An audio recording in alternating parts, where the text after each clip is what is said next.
Hello, welcome in everyone. Welcome in everyone. My name is Tashira Halyard, she, her, one half of the Justice Dynamic Duo and the only half of the duo that is well today, which says a Hey, lot because Margo, you and your bone broth and the electrolytes, baby, your immune system is up there. well, you know what? Not right What now. happened? What had I don't happened? What know. happened, friend? I just had this cough, and I was like, I'm fine, I'm fine, I'm fine. And then it wouldn't go away. And then last night I looked at my whoop, and my oxygen saturation was down. And I was like, oh, weird. And then I was supposed to have dinner with my friend Micah. And I was like, I don't feel well. And she's like, you should really get checked for pneumonia. It's really going around. See? Yeah. And And then I this is went to so the doctor people, today. what did they say? I have to go get a chest x-ray. Okay. So, Well, you know, we are speaking against pneumonia, and I promise you all, this is not like some perverse Whoop advertisement where Margot has as a way to thanks sell to Whoop. Whoop. But I've guys, diagnosed my pneumonia thanks the Whoop. what is happening? Big age, big age. Everyone take care of yourself as the end of the year approaches. We want to see you all into 2025. And a friend did not tell me that she was this sick. And so sending you lots of love, Margot. And you Thank all please you. do the I'm same okay. in the chat. Okay, okay. One word to describe your weekend, friend. I hope it was restful.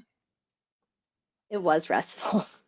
I've also started rewatching. Guess what I started rewatching? The Real Housewives of Salt Lake City. No, wrong. Homeland. I never watched that, friend. Is it that Okay. good? Justice community. If anyone wants to have an offline chat, I am now committed to watching every single episode of Homeland and understanding every single thing that happens. It is so good. It is so good to share, but it's a little creepy given what's going on Okay. sociopolitically right now. But I will leave it at that. How was your weekend? I think you have some wedding stuff to share. I do. I do. We did a lot of venue scouting over the weekend. We drank a lot. We ate really good food. We went to the only Black woman owned oyster bar called Urban Oyster in Baltimore. The food was delicious and we got to meet the owner as well. So, yeah, I think the best part about this whole wedding planning is getting to eat and drink and like having an Mm. excuse for that. Right.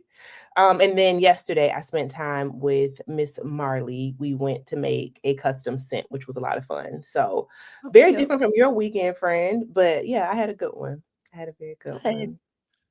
Hey everyone. Hey Miss Portia, Auntie Cleo, everyone who's joining us, Shakira, we appreciate it. Candles and Carnage said I was going to work on my final, but I will watch this live instead.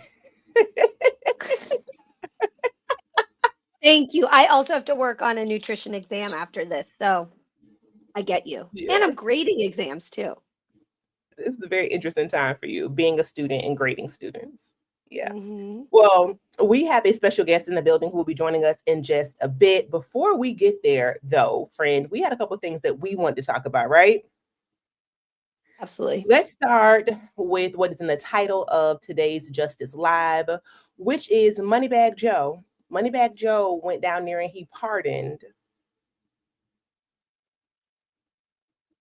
He pardoned his son Hunter, and he said that thing was full and unconditional, Margot, and it I was know. for a expansive time period, was it not? And yeah, and if I'm not mistaken, it was for a time period that extended beyond the date of the pardon. Like, so if you screw up, son, in the next couple weeks, Just because we I don't was trust. so ups. What do you think about this? Oh, friend, I just have so many thoughts. Um, I think there is the Tashira speaking, and there is the Tashira who might be the president of the United States speaking, right? The Tashira from Polk County, Florida, the family person that I am. You're damn right. I think that knowing what my child may have been up against and how my child has been a political target, I think it's a no-brainer that I would have done it. But it's also why my black ass ain't gonna be the president, because I understand this idea that you have to put what's the like in the best interest of the party in the country ahead of your personal beliefs, especially when you have been over and over and over again making points that you are not like Donald Trump, who often does that. What's your thought? So I was so surprisingly, like, so disappointed. Not because I think Hunter was so as a mother and a lawyer, I can see that, right? I think he was over prosecuted. I don't believe jails are rehabilitative. I don't think this is a good use of our judicial system's time. However, he did break the law and he was convicted. And the Democrats are always like clutching their pearls and wringing their fists that they're so different than the Republican Party. And when you see people who vote third party or who are super critical of the Democratic Party, this is why. Period. Because this is what Trump would have done. 100%. 100%. It made me feel like the argument that the Democrats and the Republicans are two sides of the same coin. This just gave fuel to that argument for sure. Because once again, it is almost in the mirror image of what Trump is already saying he's going to do with the January 6th insurrectionists. And what he would clearly do and has done with his family. Oh, yeah, Jared Kushner's father, right? Right. And so the other part is that just makes me so deeply uncomfortable is that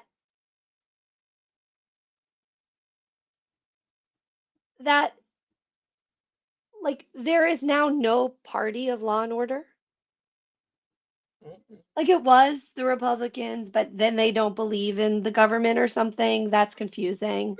And then it was the Democrats saying, no, we believe in the system. The system is more good than harmful. We're going to make the system better. And then Biden operating outside of the system for his own family just seems so shady, especially when there's so many people who are sitting and rotting in jail for non-violent drug offenses. And most of those people are Black. And you don't see him pardoning them. That's the gag. That's the gag right there. That's the gag and the tea. That is the biggest issue. You know, the fact that he has used the political apparatus for his own gain, while there are people who deserve to be pardoned who never will, who will rot literally in a jail cell. And 1522 says, breaking news, they both be lying. I think that's true. I think that's true. I think it would be different. Now that I'm like clarifying how I feel, it would be different if he did this and in addition pardoned thousands of other people at the same time. But to single out his son in this broad look, like he screwed up. He shouldn't have bought a gun. He shouldn't have lied about it. He should face the consequences of that. And this idea of go on. Go ahead, friend. No, go ahead. It's just so clear that if this man weren't the son of the President of the United States, he would be in such a different place in his life and in the world. So I read pieces of the Senate hearing? The testimony of the woman who he dated, who was much like half his age, much younger than him. And my thought was, I mean, I've known a lot of narcotics users in my life. A lot of people who got issues with crack cocaine specifically. One of them was my daddy.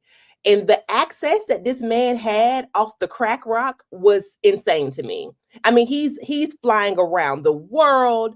They're in five-star hotels for months at a time. He's on benders. He's down at the bar at the strip club. He's hitting the pipe every 10 to 15 minutes. I mean, his substance abuse disorder was insane. And I think that is why Biden had to widen the pardon and make it so wide, because who knows what else he was doing. I mean, he was in the throes of addiction in a very real way, with access to his whiteness, to his maleness, and to his money, power, and privilege. You also know he fathered a child during this time. Girl, what? Yeah. That initially Biden Was was he? like, no, he didn't. And then he did. Then he acknowledged it. This is So like again, a soap opera. Yeah, so TA says they plan to target political enemies, so I know I pardon my son first. More pardons are definitely coming. So we'll see. We'll see. We'll see. I know Trump did an interview, was it over the weekend, friend? Where mhm, he reiterated the fact that he's going after his enemies, and that he's going to try to deport citizens. the children who were born of immigrants, he's going to deport them. Here's the thing. It's so ridiculous and so horrifying, but I wonder if it's just, I could be totally wrong. I have been very wrong many times in my life, but it's just so crazy that maybe nothing will get done. But maybe I'm totally wrong. We're going to talk to our guests about that today.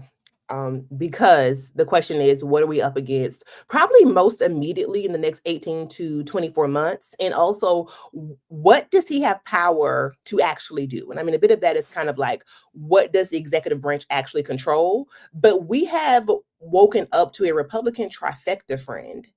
And so part of me feels like he's saying this with his chest. And I have every, while I'm typically hopeful for the best, the practical part of me says prepare for the worst. Like, Yeah. because we just don't know where we are headed, especially with the rampant transphobia. So, can we talk about the Supreme Court case a bit, friend? Mhm. They heard oral arguments last week. Can you tee it up for us a bit? Yeah. So this case, I believe, emanated out of Tennessee. Um, Yes. is that around gender affirming care for young people, um, and this idea of um, whether it's child abuse. I'm sorry, I can't even have this conversation with a straight face because it's so ludicrous. But like you've been talking about for the last number of years, the Republicans have had a long game for a long time. And so this case has been teed up for a very long time. It's not coincidence that it's going to the Supreme Court right now.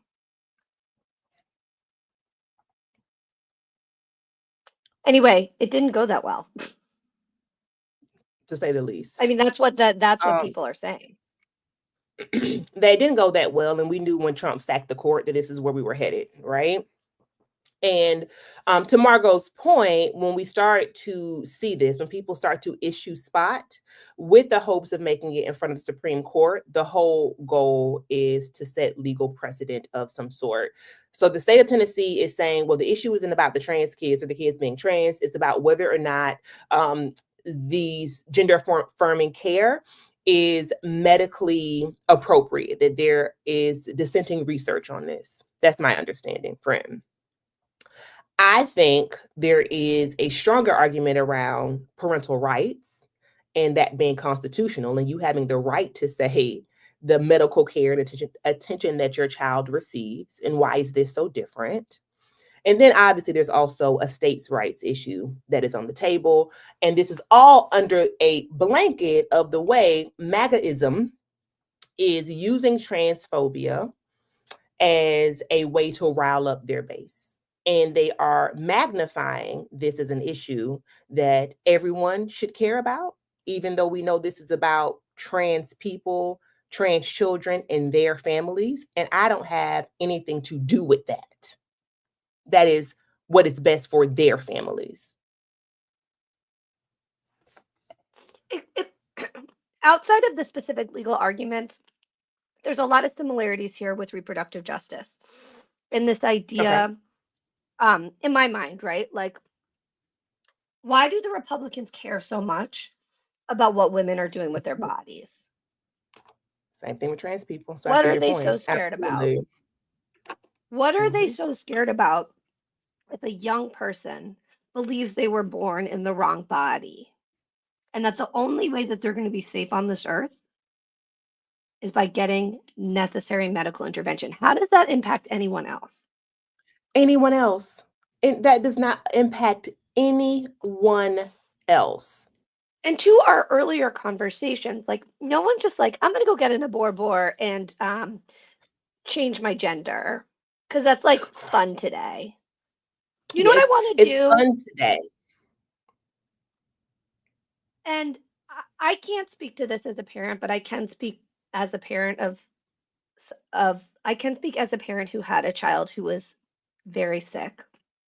And when you have a kid that's very sick, you will do whatever it takes to help them. As you should. As you should. And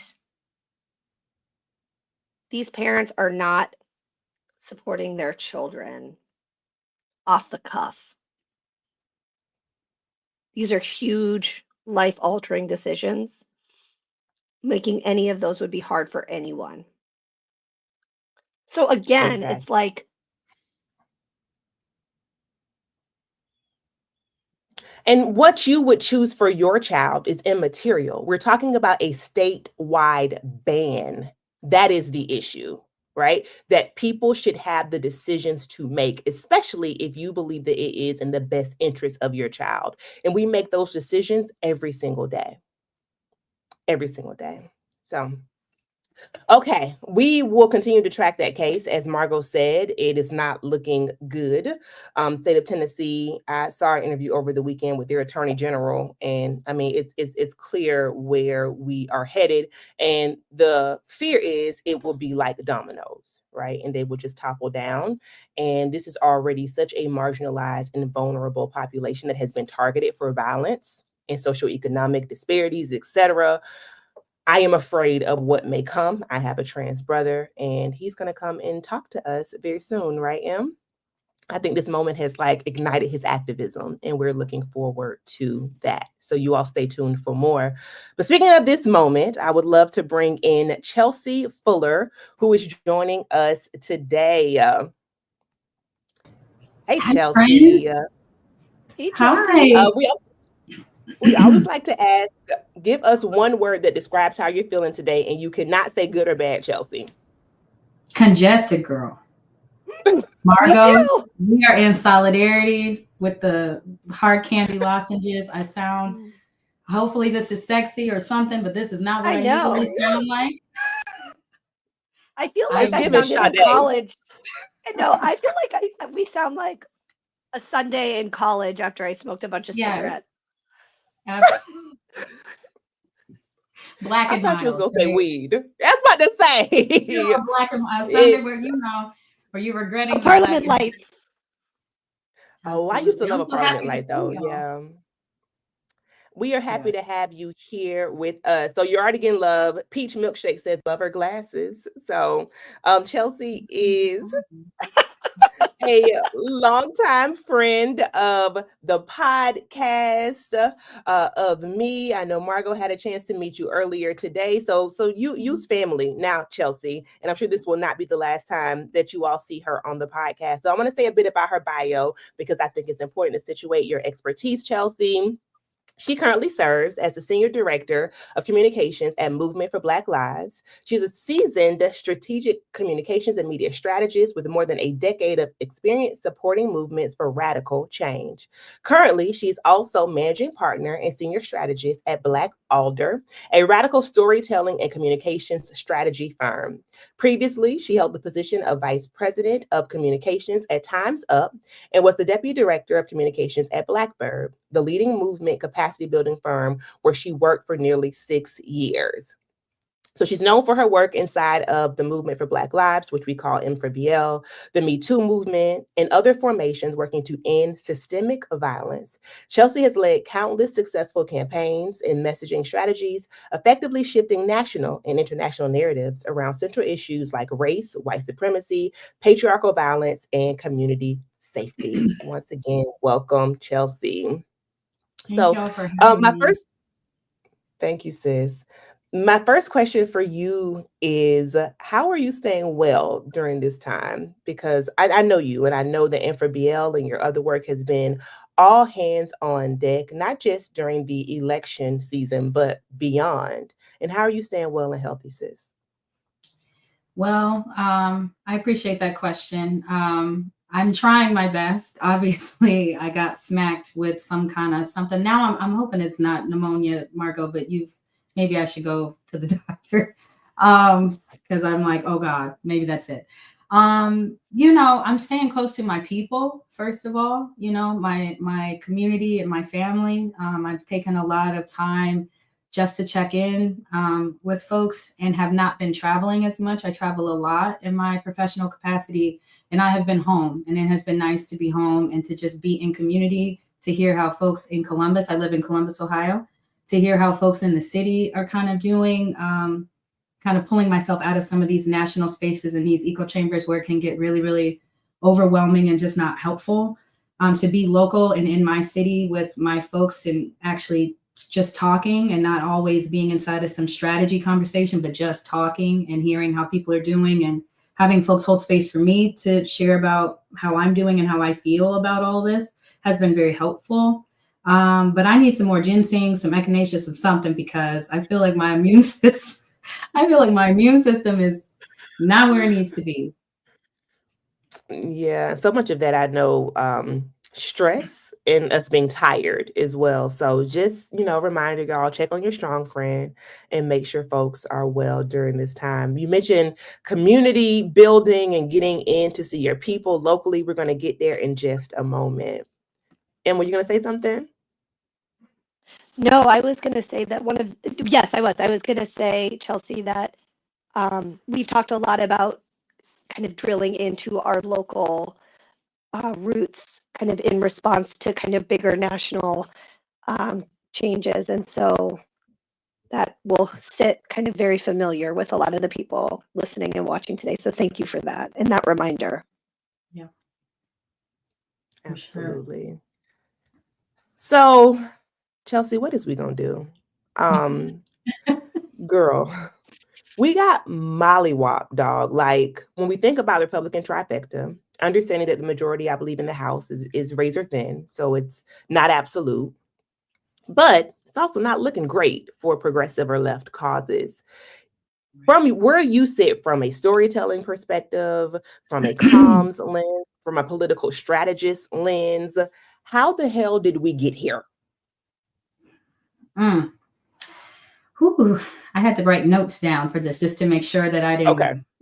Because I'm like, oh, how we got here, beloved, how we got here. So yeah, we are, to your point, we are facing what could be a pretty tight stronghold, Republican stronghold in January. And that is significant. I think folks that are, I heard Hakeem Jeffries make comments. He was actually in Columbus recently and made some comments at a public event, and was like, well, we had some local wins and, we may lose the Senate, but it's really not that bad. It's like, stop lying. And don't gaslight people that have voted for you. Don't gaslight people who are very, very well aware of their conditions and what this means for their conditions, right? So this is not a good situation for us to be in, right? And then I think we got here for a number of reasons, and I want to drill down just to talk about a couple. From a political standpoint, I think the Democratic Party has failed for decades to speak effectively to the needs of working class people. I think that when we think about Kamala and the campaign that she ran, many of us, I think, would say it felt more like a cultural campaign than a presidential race in terms of the way identity politics were utilized, the ways in which there was kind of a glazing over of the issues that people were speaking very clearly about, like folks across this country were being very clear about the fact that inflation and the cost of milk and gas and groceries, like people are not just talking about how am I going to send my kid to college. Folks are like, how am I going to get gas in my car to go to work next week, right? There was a glazing over all of that during the presidential race in a way that created a huge gap and a huge opportunity for the right to sweep in and actually do some really effective communications work and storytelling with our folks, with everyday folks. And I do think that if we even circle back to President Biden's his promise that he would be a one-term president, I think for a lot of folks, we have forgotten that he made it very clear that he would be a one-term president, that we would have an open convention, and we would have 3.5 years to find a viable candidate to run in 2024. Kamala had 100 and something days, like 106 days or something like that. I don't know what we thought she would be able to do in 100 days other than what she did. But that is a really significant moment for us, because we actually, I think, did not build a strong enough base. We didn't build a strong enough strategy, because I think folks were like, well, he's not going to run and we're not going to have to worry about it. But we knew very early, we knew pretty soon after that he probably was not going to step down, right? So I do think that there were just lapses of judgment across the field in terms of how to build a base, how to build ahead of the actual race. I think that there was a reliance on identity that just fell all the way apart, right? Thinking like, oh, Black and brown people are, of course, they're going to vote for a Democrat. Of course, they'll vote for Kamala. They don't want the alternative. That did not pan out. The numbers have shown us, now that we have all of the numbers, all of that wasn't that man cheated, right? All of it wasn't funny business at the polls. All of that was not the result of shenanigans. People voted for him, right? People across race, across age, across region and gender identity and gender expression, people voted for him. So we actually have to take some responsibility in our assessment of how we got here, because it really is, it's not as, I don't think it's as complicated as folks are trying to make it. It's also far more serious than people are trying to make it. One thing, and Tashira, we've talked a little bit about this.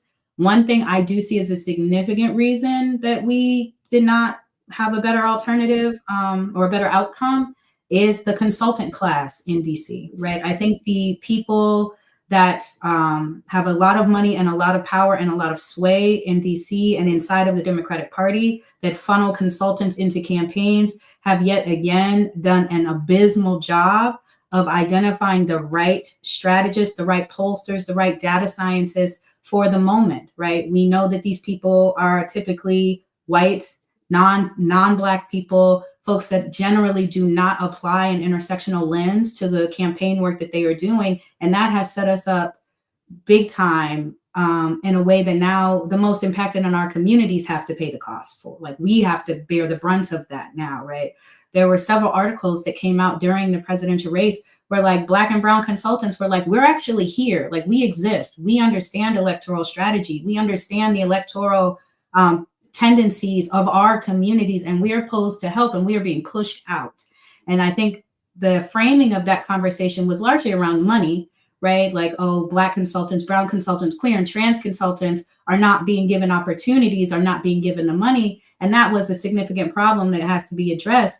But the absence of actual strategy that's connected to communities, that's the biggest failure, right? Like, yeah, we wanted our people to get their bag or whatever, but like, we needed people in those rooms, more people in those rooms advising the campaign around how to talk to people and how to actually build electoral power. Canvassing and GOTV, I think, are usually the Dems kind of, it's their like one trick pony type situation, but there are a number of other ways that we build electoral power, and the Democratic Party has not consistently been willing to do that because they are relying on organizers in communities around this country to do that work for them, and that did not end up being enough, right? So a little bit about how I think we got here, but girl, my God. It's just also brilliant to me because there are not a lot of people who I hear talking about, number one, this consultant class, but also about building political power and electoral strategy. You know, I think we all kind of have opinions and pontifications, but no, I want to hear people talk who can break this thing down almost to a scientific, to a granular level. We know how we feel, but I feel like we cannot, right or wrong, that we are not invested in actually investigating. So thank you for that, Chelsea. Yeah, absolutely. And, you know, I am someone who has been privileged enough to work across the left. I've done electoral work, and I also am a narrative scientist, right? So I can walk out and understand message testing. I understand the value and the validity of polling and that, but we also know that these mechanisms are not set up to really capture the experiences of our people, and to be in that space doing that work. What our people deserve, and what all citizens really deserve, is for there to be folks applying that science, yes, to our elections, but having an international and intersectional enough of an analysis to be able to really say what the data is telling us. And also, our people's lived experience is enough, right? Just to be very clear, like, I don't need to read 1,000 reports about what Black people say they want, because I'm in community. I know my own conditions. I know the conditions of the people around me, and I'm listening to people enough to know that some of what's coming out in the data is skewed, and we know why it's skewed, right? So when we have a consultant class and pollsters and all these people that are like, nope, this is what the polling says, and this is what we're going to do, and you're completely ignoring the voices from the people at the polls, the people that are showing up to these events, you don't have time to talk to them. Why? Right? Like, why? So, and we know why, right? Yep. So that's a conversation I'm very, very interested in continuing with folks that want to have it before the midterm elections, right? Before this all starts over again. But that is a significant failure that we're not talking enough about. Along with the fact that we progressives included, left too much space for the right to address the needs of working class people. I think the messaging and some of the communication strategies just did not do a good enough job of speaking to people's material conditions. And I think from a comms perspective, and as a radical communicator, I know that the job of the movement worker is to make movement irresistible, right? It is our job to tell stories about what is possible, about liberation, that make people feel like this is irresistible. I have to have it. I have to be a part of this. We can do it. That is important. It is the job of the revolutionary to make all of this feel urgent, but also possible. And that's important. But I feel like too often, many of us are in that lane thinking about vision casting and helping people tap into their radical imagination, because our conditions are so dire. It's like, if we can't help people dream about a better alternative, a better future, then we're not going to win. And that is work that I'm committed to doing forever. But also, on the other side, we have to be in the moment with people. We actually have to sit down and think about the things that people are talking about in their homes. People aren't at home talking about the future that we're building together. They're sitting at their kitchen tables talking about how they're going to make sure that their kids have lunch money, how their kids are able to go on the field trip with the other kids that costs $100, right? So we have to, I think, from a comms perspective, do a better job of holding the balance of creating the vision and holding the vision and inviting people into that vision of a liberatory future, while also talking that talk in the moment about what we have to do right now to keep our people safe and to make sure that people can live stable, thriving lives now. Like, what are we doing now? And I think Kamala did a terrible job. I got my feelings about it. Okay. Kamala did a terrible job of doing that, right? So when there was pushback, and many of us did have an opportunity to push back early on around some of the messaging, it's like, okay, we have people, in this country who, yes, maybe for them, their dream, their goal is to start a business. But when you're offering something like a business tax credit, or a loan for a first-time business owner, or a loan for somebody to buy a home, that's a great thing. But the majority of Americans can't pay rent. The majority of Americans don't have the credit score that they need to even rent an apartment for 6 months, let alone go start a business, get an LLC and start a business.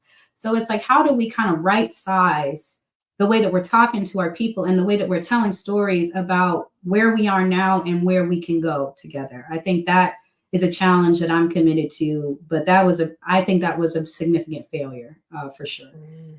Thank you, sis. Margo, I think you were about to jump in. Everything. We're getting so many like ashes and amens in the chat, Chelsea. Many people agree.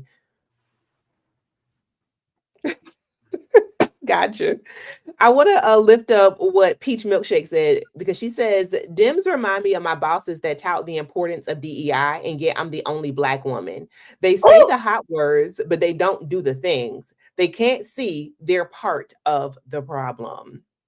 And I think that just goes to exactly what you were just saying, Chelsea, right? It's kind of know the hot words, know the buzzwords, play too much into what they thought identity was supposed to mean. Not also understanding the nuances around identity as well. Because when I think about my family from back home, they don't exactly see themselves in a Kamala, right? You have colorism at play, you have classism at play. There are a number of things and nuances within our community, intra-communal politics, that actually separate us on the issue of identity. But you have that, and that's where they put their stock, and not enough on real material needs that people are dealing with day to day. Yeah, I was also going to say to that point, Shai, and something you said, Chelsea, that like really hit home for me is this idea of what are the narrative arcs that are going to hit?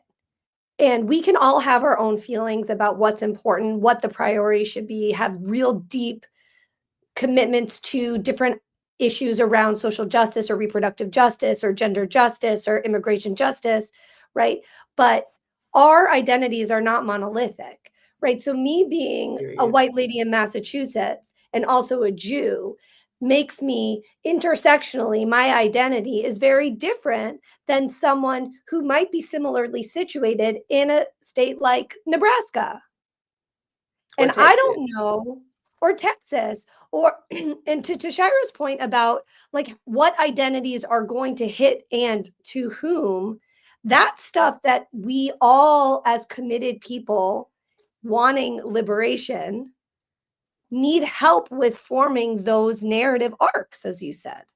Yeah, absolutely. And I don't like giving these folks credit, but they, in terms of narrative strategy and understanding the connection between narrative power and electoral and political power, they've been telling the same story for years and years and years and years. And the narrative arc that has worked for them is that, you know, white Americans have been invisibilized and they've lost their footing in terms of being the pillars of this society, right? Jobs are going to Black and brown people. We're having conversations about queer and trans lives in ways that automatically, because of the ways in which they uphold the humanity of our people, bump up against white supremacy, right? So folks feel a tension around that. Patriarchy is being contended with, and patriarchal violence is being contended with in this country, which means that there's now a need to do a swinging back to the days of old. And Trump started having these conversations while Obama was still in office, right? And even predating that,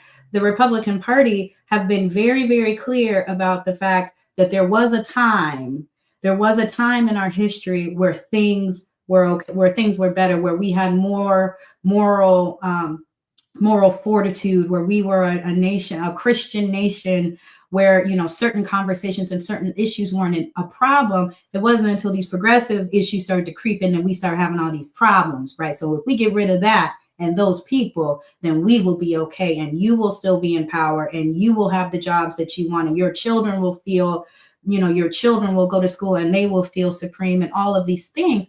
And over the years, the storytelling and the building of a movement around it has been significant, and it has been about belonging. And they've created an entire movement about belonging in a way that is almost a mirror of what we have done on the left, except it's void of any decency, humanity, and any truth, actually, because it has convinced people that they belong to a thing that doesn't exist, right?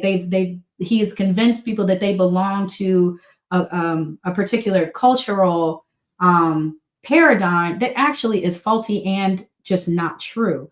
So on our side, on the narrative side, we spend a lot of time trying to beat it back. It's like they say, you know, all lives matter. We say Black lives matter, right? They say that trans folks are not real and do not exist. And we say, yes, they do. And here is why, right?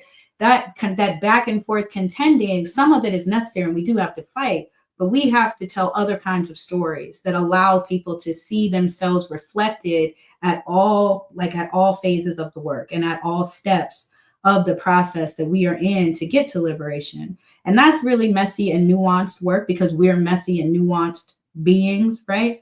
But I know we have other questions and I'm so excited about them. But Margo, when you said something about the fact that neither party is the party of law and order. Ooh, girl, they are. I have a theory and would love to walk out with you all. But in reality, one of the things that came to bear in this election is that people realize that they're both the party of law and order. That Kamala, not just because she was a former prosecutor, had a stance around, policing and actually put forth no viable civil rights platform, no policy around how her, administration would actually change people's conditions as it relates to incarceration and criminalization from the state.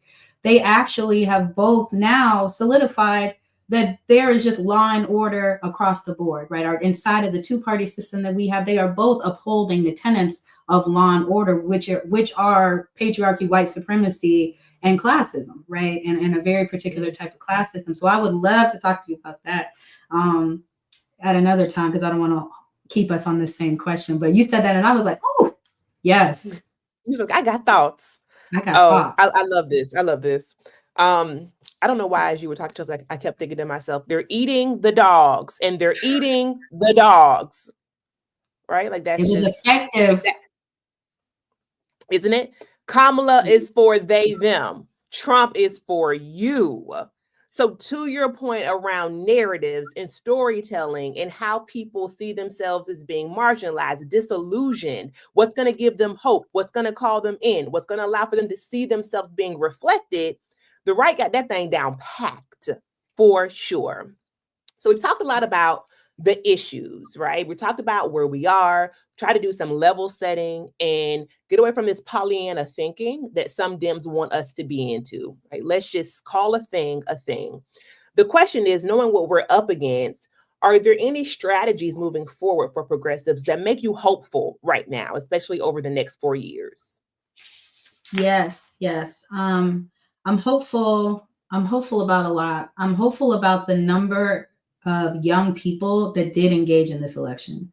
And that it makes me hopeful because not only are they hopefully going to stay engaged, but it is a reflection of the organizing work that has happened over the past 10 years, right? Making space for young folks, not just to see themselves reflected in the conversations about our democracy or, the lack thereof, or about our society and the world that we're trying to build, but encouraging them and empowering them to actually bring the issues that matter to them into the work and into the electoral conversations that we're having. So I think that will continue. I think that young people are going to continue to organize over the next 2 years and over the next 4 years. And I think we should listen to them and we should create space for them in our organizations, not just for training and development, because, Tashira, we done had conversations about some of I guess I'm an auntie too. So the Gen Zers that are raring and ready to go, I'm like, come beloved, I have some training and development for you. And also like you righteous and it's awesome. And, we need that energy. So I'm encouraged about the young people and the participation that we've seen in this election and in previous elections as well. I hope that continues. I'm actually very hopeful, and I think we'll talk about this more, so I won't go too far into it. I'm hopeful about the Working Families Party and the way that this election has cracked open people's understanding and imagination of the third party apparatus and what is possible inside of the Working Families Party, which is the most viable, in my opinion, the largest and the most viable third party we have in this country right now. So very excited about what moving people into that party looks like and what we may be able to build if we flank and support working parties, Democrats, for example, that are currently in the House at this point. And I'm hopeful. This is a great question because I'm hopeful and equally curious about this thing that I'm hearing from a lot of Black folks and folks from other countries who have survived authoritarian governments and dictatorships. A lot of folks are like, we actually know how to do this. Like, we know how to do this, and we will get through it. And I'm encouraged by that, and I feel hopeful by that sentiment that so many people here seem to feel like it's going to be rough, but we know how to do it. It's in our bones. We know how to do it. That makes me feel hopeful. But on the other side of it, I know we're going to lose some people too, right? We are going to lose people, and that is devastatingly. It saddens me, but it's also a reality we have to prepare for, right? Especially thinking about reproductive justice and the queer and trans people that we know are already being targeted and victimized, not just through their healthcare, but in the streets, right? Like Black trans women are still being killed at alarming rates. And we know that number is going to increase under this administration. So I'm hopeful by the fact that people feel some resilience and some kind of energy around like, we're going to power through this. We're going to fight. We're going to get through it. And also I'm like, yeah, but we're going to lose our people. Some of our people are not going to make it. And that's something I feel really responsible for thinking about and trying to prepare people for. So yeah, those are the things that I'm hopeful for. Chelsea, we thank you for that. We had a supper club a couple weeks ago, right after the election. And there was this one woman who stood up, and I don't even know what the precipitating question was, but it was about like, how are we going to be okay? Or how are we going to hold each other? And she shared this sentiment that one of her husband's students had shared with him, having grown up under a dictator. And I mean, it was flippant, but it was to your point. And she said, you just have to be fabulous. Like as a form of resistance. And that's how I interpreted it. Like existing in some of your identities is resistance. And showing up as yourself is an act of resistance, and finding joy in a time of darkness is an act of resistance in and of itself. Because they don't want that. No, they want us to deny our own humanity and those of others, right? Unless you uphold the white, cis, hetero patriarchy, then that means that you are outside of a human experience that deserves to be privileged, recognized, supported, affirmed, and dare I say, protected, right? And that is what this is about. This is why the attacks on queer and trans people have been so salient, I think, as of late. A really big creator online, Chelsea, I don't know if you saw this, but Jackie Aina got online yesterday and she said, when did transphobia become so open? When did this become cool? And to use your term, I said, well, beloved, number one, it's always been here. But number two, like, this is what they've been doing, right? This is a huge part of their rallying cry. It is to turn us against one another, parts of our population, to completely deny their humanity. And back to your point, it's this idea that, oh, immigrants are the problem. Trans people are the problem. No, white supremacy is the problem. Systemic oppression is the problem. But to attack that means we might just end up in a more just society. And that's the last thing that they want. That's right. That's right. Yeah, I think, and I think, Margo, you might have mentioned it the question of like, what are they so afraid of? Like, what are they so afraid of? They actually, and this is my assessment after, many years of study and also just living in a Black body in a female body all these years, it's control, right? It's a loss of control. There is nothing more I'm assuming in their ideology, nothing is more powerful than being able to control whether or not people procreate, whether or not people build families, whether or not people can push, actually create larger communities, right? That may or may not be reflective of the values and the ways of being and the ways of living that we think are necessary to uphold the status quo that puts us in power, right? Us being white cisgendered men, heterosexual cisgendered men. So yeah, they're afraid to see an end of an age where patriarchal violence can go unchecked, right? So that's all this nonsense, this hateful nonsense about trans children, right? So it's like, damn good and well that all children, I think, and that's the insidious part of this, is that these folks also know that some of this is nonsense, right? So like, a lot of the conversation that we see people having is that we have to convince them, we have to teach them, we have to train them, we have to tell people that this information is not true and that it's fake news, and we have to do that work. Some of these people know it's not true.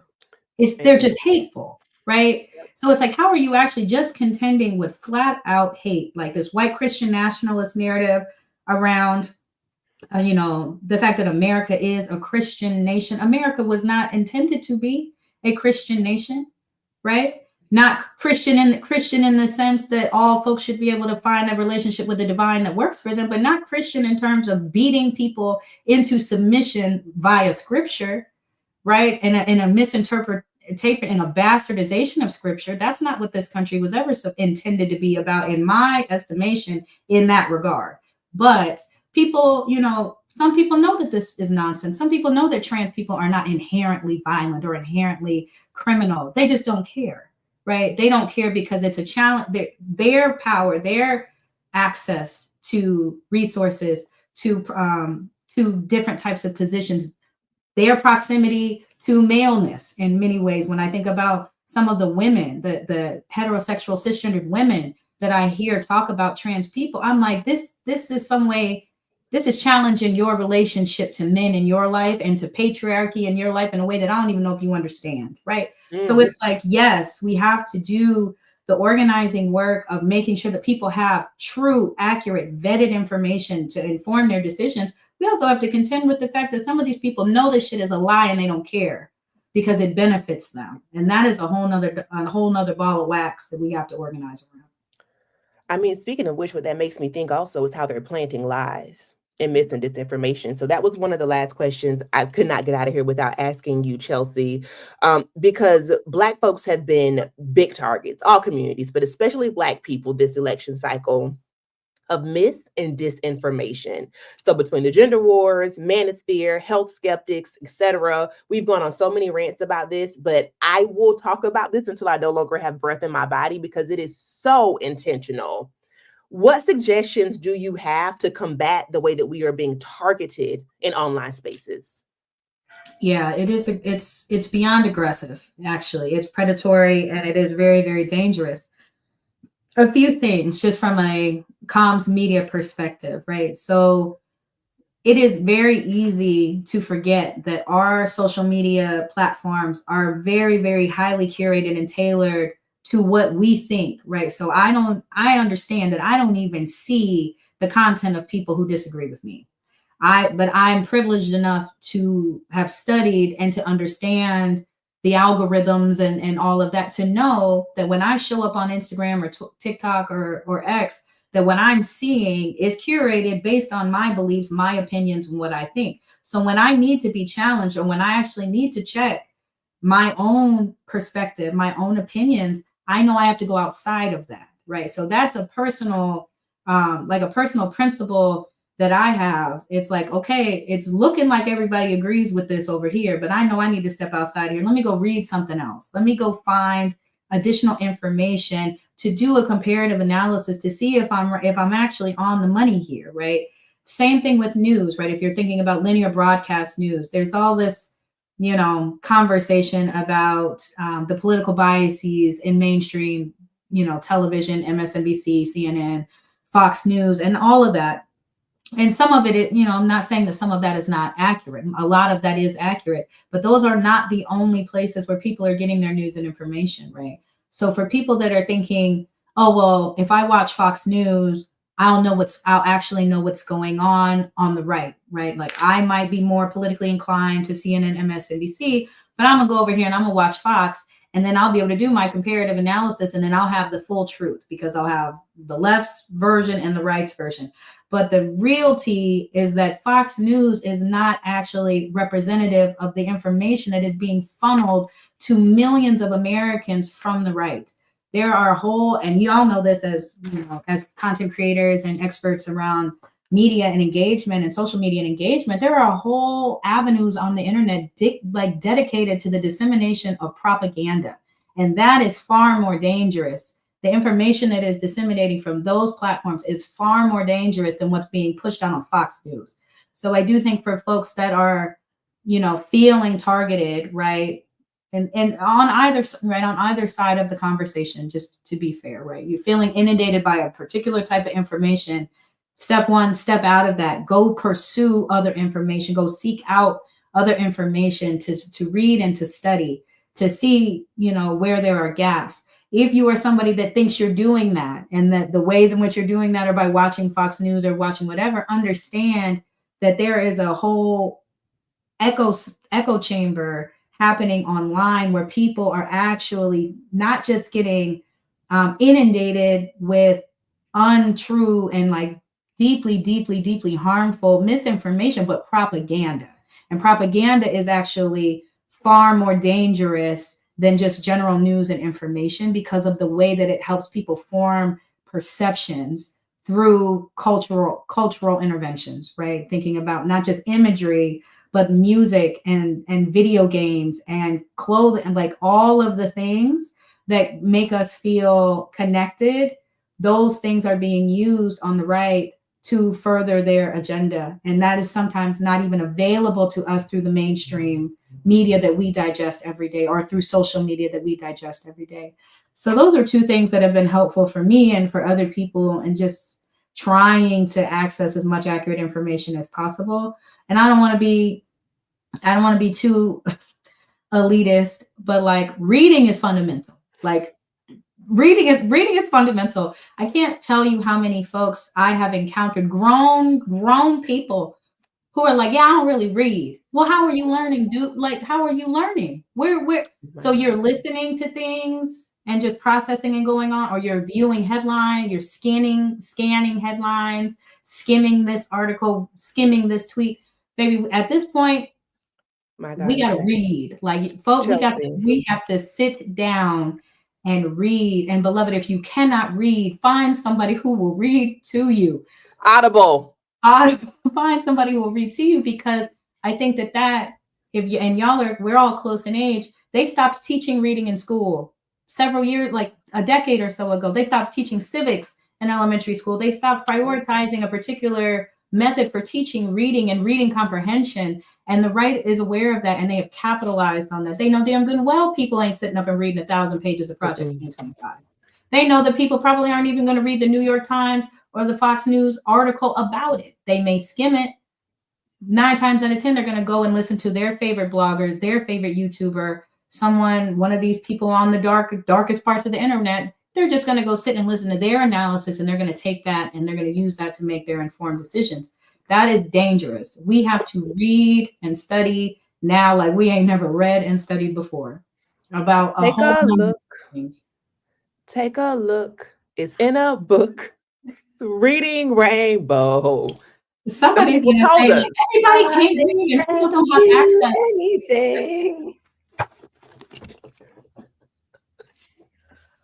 Shit. Read a book. It's not elitist to say read, Chelsea.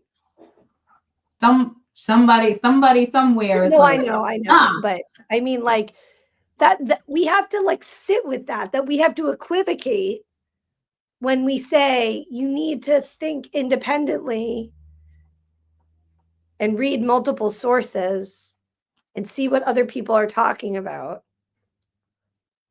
We're so screwed. Well, exactly, because what it is that we become primed for authoritarianism. Because if that is elitist, that is seen as elitism in our society, it means every system, every narrative that we are digesting daily has put us in this vortex where reading has become something that just learned people do. That was not by accident. That's right. At all. That's right. Yeah. I mean, and we're seeing, we've seen 2.5, maybe more, 2.5 years of a very concerted attack on culturally salient information being stripped out of schools, banned books. We can't even talk about race, class, gender in elementary and primary. Like, we can't even talk. Teachers can't teach.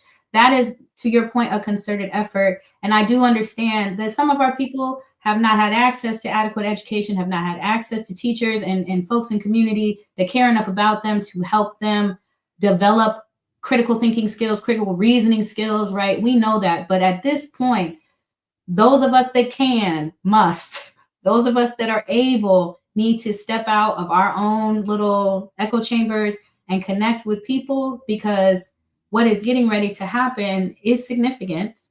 It is something that we will survive. Many of us will survive it. We will see a different type of reality one day. We're going to see liberation. I believe that, but we have to be rigorous. And that's the thing. If I could close out and say anything to anybody listening, this is the time to put your things in place, whatever those things may be, and to create the space for you to be rigorous in the work that you do, whether that is in an advocacy capacity, if you are a lawyer, if you are an organizer, if you are a teacher, if you are a mama or a parent or a dad, somebody raising up some kids somewhere in community, whatever you're doing, we got to be rigorous in understanding our conditions now in a way that we haven't before.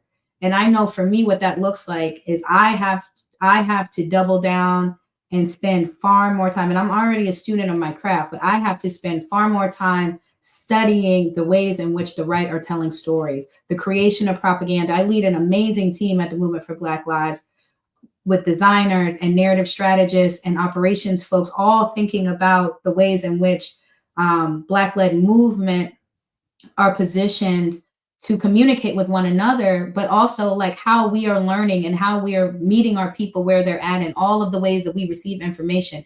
And I've already told them, like, we got to do the best work we've ever freaking done. Like, this is the season to whatever your thing is, do it at the highest level you can. We have to be at our best and highest use in this moment. So take that, do with it what you will. But if you ain't reading, it's the time to start reading. Okay. Like, come on. Yes. Thank you, Chelsea. Because what I'm hearing is, I mean, when you talked about the work of the movement maker is to make movement irresistible, same of the revolutionary, I think the work of the organizer is to organize like they ain't never organized before. And political education is so critical and key to that. I came up through political education and study, and we had to do it in a way that was intentional and that was discerning.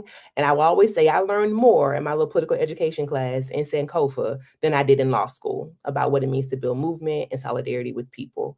So thank you so much, sis. We appreciate your time today.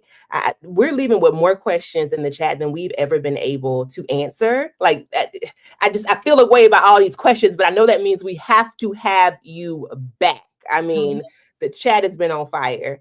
Let us know, though, before you get out of here, folks want to know practically, how can they get down with movement building right now, whether it be M4BL or any of your echo chamber organizations? Well, first of all, thank y'all so much. I have enjoyed this. I am such fans of y'all's, but also just deeply, deeply grateful to be in community with you both, because what you're offering is necessary and really important. And it's also fun, and we need joy, and we need to be able to talk shit somewhere, and it all, so thank y'all.